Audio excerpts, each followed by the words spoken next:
Kumnonganim klem ma fihas la parte Hakka jing siu jong pi Kamin siem jong galong scam Man kasni ngakin mau tangya pi Kajin it jong pi Kalong kajing gim jong Tang kajing duai kai ton hakatonur Papilong jong ngahadu kapakur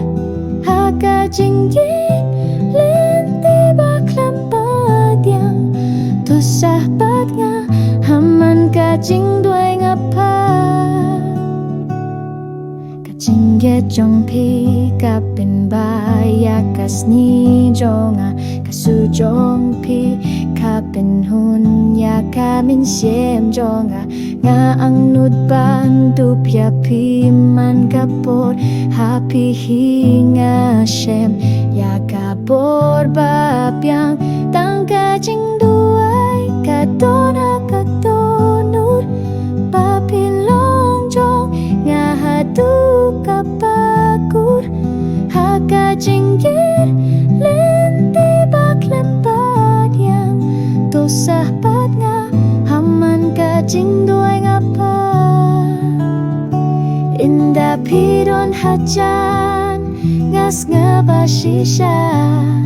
Kakmat jong pi kasyat hakajinggim jonga Kajinggim jonga kasyani atang happy Kumno banganim klem Kajingye jongpi Tang kajing duai Tang kajing kirmen Panganyo imring katpat pida kajing sngyuk men Ha kajing ji Pakuit pat pasisya Tang kajing duai